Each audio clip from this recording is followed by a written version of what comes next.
انہی کو چھوڑنا پڑے گا۔ پھر خاموش رہا، پھر کہا کہ آقا دوسری شرط تو سنے۔ غوث اعظم نے ارشاد فرمایا کہ بتلاؤ دوسری شرط کیا ہے؟ کہنے لگا آقا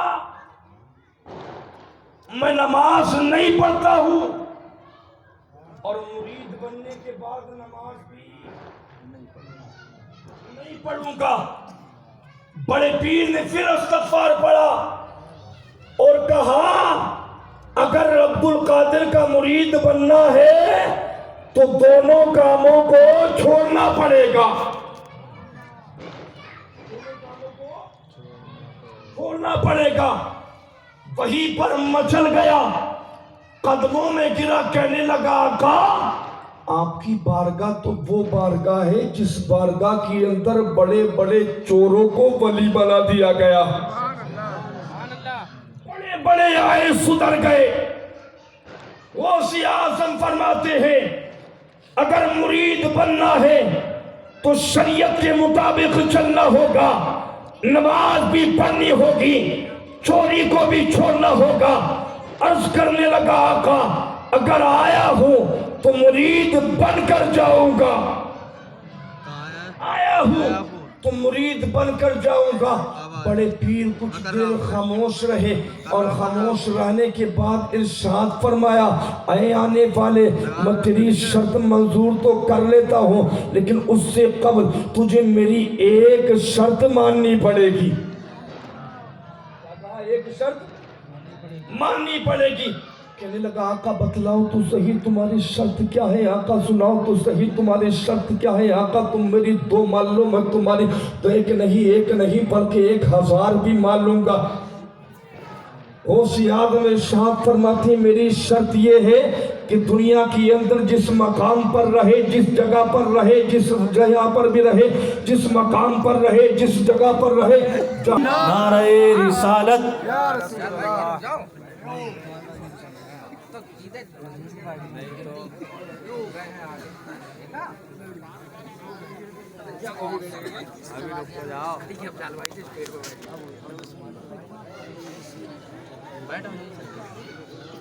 آپ تمام حضرات تشریف لے کے بیٹھ جائیے۔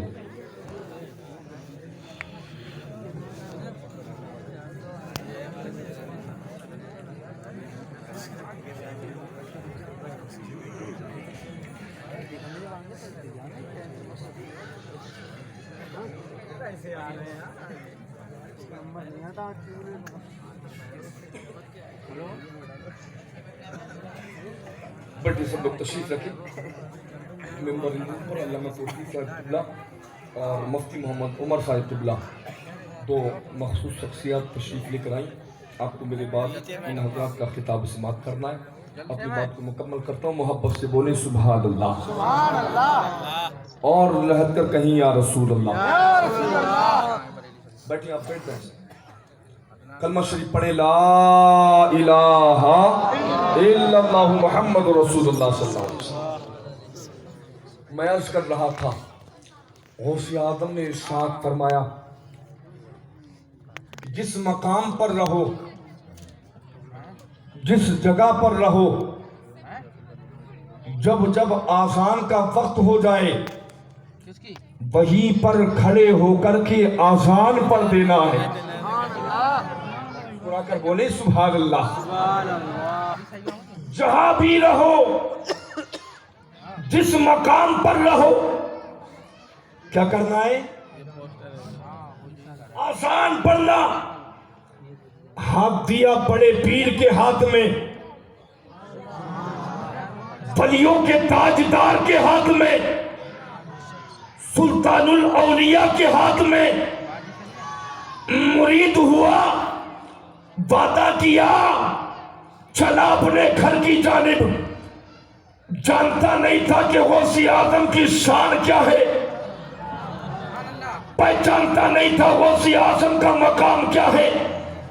جیسے ہی گھر گیا، آذان کا وقت ہوا، کھڑا ہو کر کے پڑھنے لگا، وضو کیا، کھڑا ہو کر کے پڑھنے لگا اللہ اکبر اللہ اکبر اللہ اکبر اللہ اکبر اشہدو ان لا الہ الا اللہ اشہدو ان لا الہ الا اللہ، فجر کا وقت ہوا اذان کو پڑھا، ظہر کا وقت ہوا اذان کو پڑھا، عصر کا وقت ہوا اذان کو پڑھا، مغرب کا وقت ہوا اذان کو پڑھا، عشاء کا وقت ہوا اذان کو پڑھا، دن گزرا، دوسرا دن آیا، پھر اذان پڑھا، تیسرا دن آیا، پھر اذان پڑھا، وضو کرتا، کھڑے ہو کر کے اذان پڑھنے رہتا۔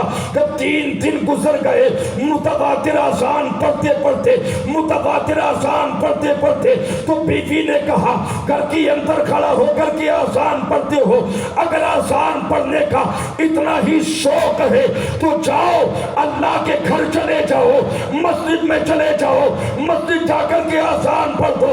آج تک گھر پڑھتا تھا لیکن آج گھر سے نکلا ہے، مسجد پہنچا ہے، مسجد میں جا کر کے پڑھنے لگا، اللہ اکبر اللہ اکبر اللہ اکبر اللہ اکبر، اشہدو ان لا الہ الا اللہ اشہدو ان لا الہ الا اللہ۔ آج جو گھر پڑھتا تھا آج گھر نہیں بلکہ اللہ کے گھر کے اندر اللہ کے نام کی صدائیں بلند کرنے لگا۔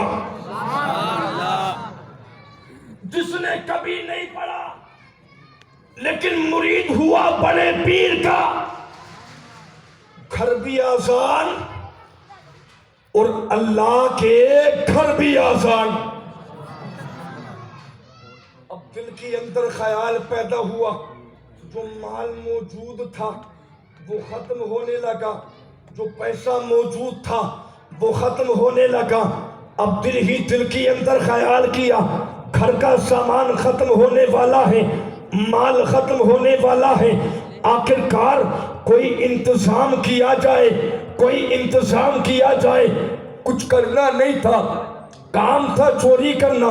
خیال کیا کہ کوئی ایسا گھر مل جائے، ایسا گھر مل جائے جس گھر کے اندر ایک ہی بار میں چرایا جائے اور اتنا مال حاصل کیا جائے جو پوری زندگی بیٹھ کر کے کھا لیا جائے۔ شہر بغداد کے اندر ایک امیر کے گھر کو چنا، خیال کیا کہ اگر فجر پڑھتا ہوں ظہر کا وقت ہو جاتا، ظہر پڑھتا عصر، عصر پڑھتا مغرب، مغرب پڑھتا عشاء، عشاء کے بعد چہل قدمی رہتی ہے، رات کا پہر گزرے گا، رات میں جاؤں گا، عشاء گھر پڑھ کر جاؤں گا، فجر گھر پڑھ کر آ کر کے پڑھ لوں گا۔ رات کے 2 پہر گزرنے کے بعد امیر کے گھر کے اندر داخل ہوا، دیوار کو پھلانگا، گھر کے اندر داخل ہوا، داخل ہونا تھا، خرامہ خرامہ قدموں سے آگے بڑھا، آگے بڑھنے کے بعد دروازہ کھولا، جیسے کمرے کے دروازے کو کھولا تو دیکھ کر کے حیران رہ گیا کہ بہت امیر انسان ہے جس کے پاس درم اور دنانیر موجود ہے، پیسوں کی انبار موجود ہے، سونے چاندی کے سکے موجود ہیں۔ دل کے اندر خیال آیا آج تو اتنا لے کر جاؤں گا، اتنا لے کر جاؤں گا جو پوری زندگی اس کام کی ضرورت نہ پڑے، پوری زندگی چوری نہ کرنا پڑے۔ اس کے دل کے اندر خیال آیا کہ اندر سے مال نکالوں گا، دروازے کے قریب رکھ دوں گا، جو دروازے پر آ جائے گا اس کو آسانی سے باہر کر لوں گا۔ دروازے اندر داخل ہوا، تھوڑا مال اکٹھا کیا، دروازے تک آیا، رکھا، پھر اندر گیا، پھر مال نکالا، دروازے تک آیا، رکھا، پھر اندر گیا۔ تاریخ بتاتی ہے مال کا لالچ بڑھا اور اس گھر کے اندر مال بھی ختم نہ ہوا، پوری رات نکالتا رہا۔ خیال آیا، خیال ہوا، جیسے ہی وقت دیکھا گیا تو وقت کوئی اور نہیں بلکہ فجر کی اذان کا وقت ہو چکا تھا۔ سبحان اللہ، فجر کا وقت ہوا، خیال کیا کہ وعدہ کیا تھا بڑے پیر سے، وعدہ کیا تھا پیروں کے پیر سے، جہاں پر رہوں گا آذان پڑھوں گا، جہاں پر رہوں گا آذان کہوں گا۔ وعدہ تو بڑے پیر سے کیا تھا، آذان کا وقت ہو چکا، اس نے کام کیا کہ اسی گھر کے اندر کھڑا ہوا اور میدان میں کھڑا ہونے کے بعد آذان کو پڑھنے لگا۔ جیسے ہی پڑھا اللہ اکبر اللہ اکبر اللہ اکبر اللہ اکبر، اشہدو ان لا الہ الا اللہ اشہدو ان لا الہ الا اللہ، آذان کا پڑھنا تھا۔ سارے گھر والے بیدار ہو گئے، گھر والوں کا اٹھنا تھا۔ اس نے دیکھا دیکھا کہ گھر والے اٹھ چکے ہیں، بیدار ہو چکے ہیں، آج تو اگر پکڑا گیا تو مارا جاؤں گا، پھنس جاؤں گا، پٹ جاؤں گا، مرتا کیا نہ کرتا، ایسے ہی بچنے کے لیے نیت باندھ کر کے کھڑا ہو گیا۔ گھر والے اٹھے، جیسے ہی دیکھا کہ کوئی اللہ والا آیا ہے جس نے آذان پڑھی ہے اور آذان پڑھنے کے بعد نماز بھی پڑھنے لگا ہے۔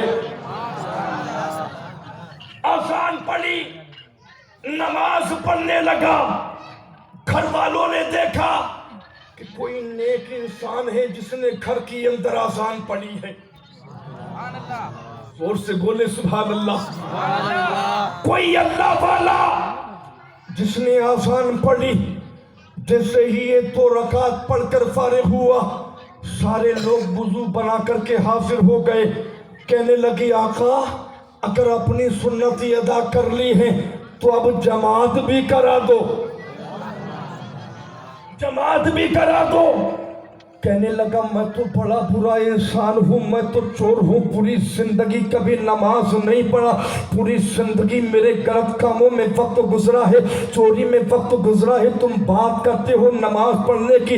لوگوں نے کہا دنیا کے اندر کوئی ایسا بھی چور ہوتا ہے، ایسا بھی چور ہوتا ہے جو آذانیں بھی پڑھے اور چوری بھی کرے، نماز بھی پڑھے اور چوری بھی کرے۔ چور کا کام تو چوری کرنا ہوتا ہے، آذان پڑھنا نہیں ہوتا ہے، نماز پڑھنا نہیں ہوتا ہے۔ آپ نے تو آذان بھی پڑھی ہے، نماز بھی پڑھ رہے ہیں، آپ کا چہرہ بتاتا ہے تمہارا ہاتھ کسی اللہ والے کے ہاتھ میں جا چکا ہے، تمہارا ہاتھ کسی پیر کے ہاتھ میں جا چکا ہے، تمہارے چہرے کا نور بتاتا ہے چور نہیں ہو، کوئی اللہ کے نیک بندے ہو۔ اللہ کی عزت کی قسم ہاتھ جوڑ کر کے کہنے لگا پوری زندگی چوریاں کی ہے، اگر یقین نہیں آتا تو اپنے گھر کا سامان دیکھو، تمہارے گھر سے سامان نکالا ہے، فلاں سامان کمرے میں رکھا تھا، کمرے سے نکال کر باہر کیا ہے، دیکھو دروازے پر رکھا ہے، نکالنے کی کوشش کیا تھا، باہر جانا چاہتا تھا، آذان کا وقت ہو گیا تھا اس لیے آذان پڑھ دیا تھا، میں نے وعدہ بڑے پیر سے کیا تھا، اللہ کی عزت کی قسم ادھر میرے بڑے پیر اپنے مریدین کے ساتھ بغداد کی زمین پر مدرسہ کے اندر تشریف فرما تھے، باب الشیخ کے اندر تشریف فرما تھے، مریدین کی بات بیٹھے تھے، غوث اعظم ارشاد فرماتے ہیں کہ آج پھنس گیا ہے، آج پھنس گیا ہے، آج پھنس گیا ہے۔ مریدین نے کہا آقا کون پھنس گیا ہے، آقا کون پھنس گیا ہے، آقا کون پھنس گیا ہے؟ بڑے پیر نے ارشاد فرمایا جس کی میں نے 2 مانی تھی، میں 2 مان کر کے نہ پھنسا لیکن وہ میری آج 1 مان کر پھنس گیا ہے۔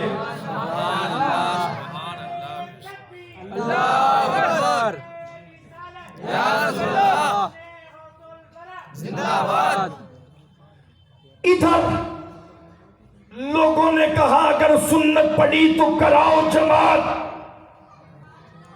پڑھاؤ نماز۔ پوری زندگی جس نے خود کی نہ پڑھی، پوری زندگی جس نے اپنی ادا نہ کی، آج اس کو پڑھانے کا موقع مل رہا ہے۔ کیا نہ کرتا، مجبوری میں نیت باندھی، نماز پڑھائی، جیسے ہی سلام پھیرا لوگوں نے ہاتھوں کو چومنا شروع کر دیا، ہاتھوں کو چومنا شروع کر دیا، بوسہ لینا شروع کر دیا۔